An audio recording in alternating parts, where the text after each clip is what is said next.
വർഷകാല സമ്മേളനത്തിനിടെ ഭരണപ്രതിപക്ഷ കക്ഷികളെ ഒരുപോലെ ഞെട്ടിച്ചുകൊണ്ട് അതിനാടകീയമായിട്ടായിരുന്നു ഉപരാഷ്ട്രപതി ജഗ്ദീപ് ധൻഖർ രാജ്യപ്രഖ്യാപനം നടത്തിയത്.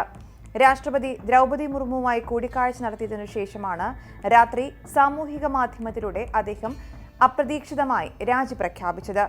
ഏകദേശം 3 വർഷത്തോളമായി ധൻഖർ ഈ പദവിയിലെത്തിയിട്ട് കാലാവധി പൂർത്തിയാക്കുന്നതിന് മുൻപ് രാജിവെക്കുന്ന മൂന്നാമത്തെ ഉപരാഷ്ട്രപതി കൂടിയാണ് ധൻഖർ.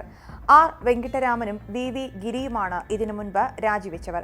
എന്നാൽ ഇവരിലാരും പാർലമെന്റ് സമ്മേളനം നടന്നുകൊണ്ടിരിക്കെ പദവിയിൽ നിന്ന് ഇറങ്ങിയവരുമല്ല. ധൻഖറിന്റെ അപ്രതീക്ഷിത രാജി പലതരത്തിലുമുള്ള അഭ്യൂഹങ്ങൾക്കും തിരികൊളുത്തിയിരിക്കുകയാണ്.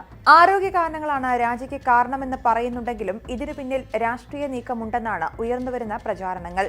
ഉപരാഷ്ട്രപതി ജഗ്ദീപ് ധൻഖർ രാജിവെച്ചതിന് പിന്നാലെ അടുത്ത ഉപരാഷ്ട്രപതിയായി ആരാണ് എത്തുക എന്ന ചോദ്യവും സജീവമാവുകയാണ്. രാജ്യസഭാ ഉപാധ്യക്ഷനായ ബീഹാറിൽ നിന്നുള്ള ജനതാദൾ യുണൈറ്റഡ് നേതാവ് ഹരിവംശ് സിംഗിന്റെ പേരാണ് മുൻതൂക്കം കൽപ്പിക്കുന്നത്.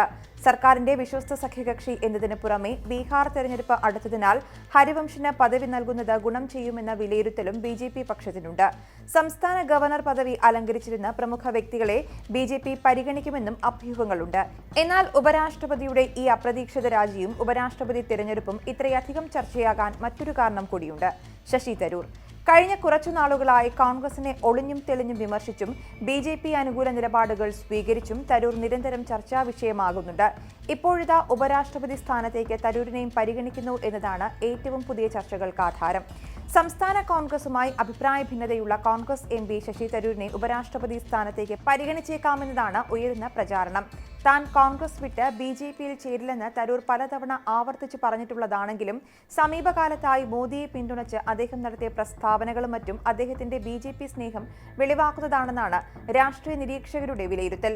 എന്നാൽ രാജ്യസഭയുടെ പ്രവർത്തനത്തിൽ പ്രധാന പങ്കുവഹിക്കുന്ന ഇത്രയധികം നിർണായകമായ ഭരണഘടനാ പദവിയിലേക്ക് ബി.ജെ.പി. പാർട്ടിക്ക് പുറത്തുള്ള ഒരാളെ പരിഗണിക്കുമോ എന്നതാണ് ഇനി കണ്ടറിയേണ്ടത്. അതേസമയം ഉപരാഷ്ട്രപതിയുടെ അപ്രതീക്ഷിത രാജി പാർലമെന്റിനെ ഭരണഘടനാ പ്രതിസന്ധിയിലേക്കും കൊണ്ടെത്തിച്ചിരിക്കുകയാണ്.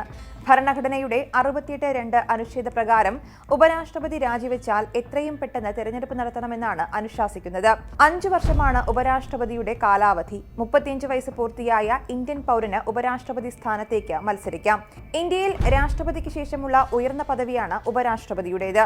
ഇന്ത്യയുടെ പാർലമെന്റിന്റെ ഉപരിസഭയായ രാജ്യസഭയുടെ അധ്യക്ഷൻ എന്ന നിയമനിർമ്മാണാധികാരവും ഉപരാഷ്ട്രപതിയിൽ നിക്ഷിപ്തമായിരിക്കുന്നു. രാഷ്ട്രപതിയുടെ സ്ഥാനത്ത് ഏതെങ്കിലും സാഹചര്യത്തിൽ ഒഴിവ് വരുന്ന പക്ഷം താൽക്കാലികമായി അദ്ദേഹത്തിന്റെ അധികാരങ്ങൾ വിനിയോഗിക്കാനുള്ള ഉത്തരവാദിത്തവും ഇന്ത്യയുടെ ഭരണഘടനാ പ്രകാരം ഉപരാഷ്ട്രപതിക്കുണ്ട്. മരണമോ രാജിവെക്കലോ നീക്കം ചെയ്യലോ തുടങ്ങിയ തരത്തിലുള്ള ഏതെങ്കിലും സാഹചര്യത്തിൽ ഇന്ത്യയുടെ രാഷ്ട്രപതി പദം ഒഴിവ് വരുന്ന പക്ഷം പുതിയ രാഷ്ട്രപതിയെ തിരഞ്ഞെടുക്കുന്നതുവരെ പരമാവധി 6 മാസം രാഷ്ട്രപതിയെ പോലെ പ്രവർത്തിക്കുവാൻ ഉപരാഷ്ട്രപതിക്ക് ഭരണഘടന ഉത്തരവാദിത്തം നൽകുന്നുണ്ട്. ഇക്കാലയളവിൽ അദ്ദേഹം രാജ്യസഭയുടെ അധ്യക്ഷനായി പ്രവർത്തിക്കുവാൻ പാടുള്ളതല്ല. രാജ്യസഭയിലെ എല്ലാ ബില്ലുകളും പ്രമേയങ്ങളും രാഷ്ട്രപതിയുടെ അനുമതിയോടെ മാത്രമേ അവതരിപ്പിക്കാനാകൂ. അതേസമയം രാജ്യസഭയിലെ അംഗമല്ലാത്തതിനാൽ അദ്ദേഹത്തിന് സഭയിൽ വോട്ടവകാശം ഉണ്ടായിരിക്കുകയില്ല. രാഷ്ട്രപതിക്കാണ് ഉപരാഷ്ട്രപതി രാജി സമർപ്പിക്കുന്നത്. ലോക്സഭ, രാജ്യസഭാ അംഗങ്ങൾ അടങ്ങുന്ന ഇലക്ട്രൽ കോളേജാണ് ഇന്ത്യയുടെ ഉപരാഷ്ട്രപതിയെ തിരഞ്ഞെടുക്കുന്നത്. നാമനിർദ്ദേശം ചെയ്യപ്പെട്ട അംഗങ്ങൾക്കും വോട്ടവകാശമുണ്ടാകും. ആനുപാതിക പ്രാതിനിധ്യ പ്രകാരം കൈമാറ്റം ചെയ്യാവുന്ന ഒറ്റ വോട്ട് സമ്പ്രദായത്തിലാണ് രാഷ്ട്രപതിയെ തിരഞ്ഞെടുക്കുന്നത്. എത്ര സ്ഥാനാർത്ഥികളുണ്ടോ അത്രയും വോട്ട് മുൻഗണനാക്രമത്തിൽ വോട്ടർമാർ രേഖപ്പെടുത്തും. രാഷ്ട്രപതി തിരഞ്ഞെടുപ്പിൽ തിരഞ്ഞെടുക്കപ്പെട്ട എം.പിമാർക്കും എം.എൽ.എമാർക്കും മാത്രമാണ് വോട്ട് ചെയ്യാൻ അനുമതിയുള്ളതെങ്കിൽ ഉപരാഷ്ട്രപതി തിരഞ്ഞെടുപ്പിൽ നോമിനേറ്റ് ചെയ്യപ്പെട്ടവരുൾപ്പെടെ എല്ലാ എം.പിമാർക്കും വോട്ട് രേഖപ്പെടുത്താൻ അർഹതയുണ്ട്.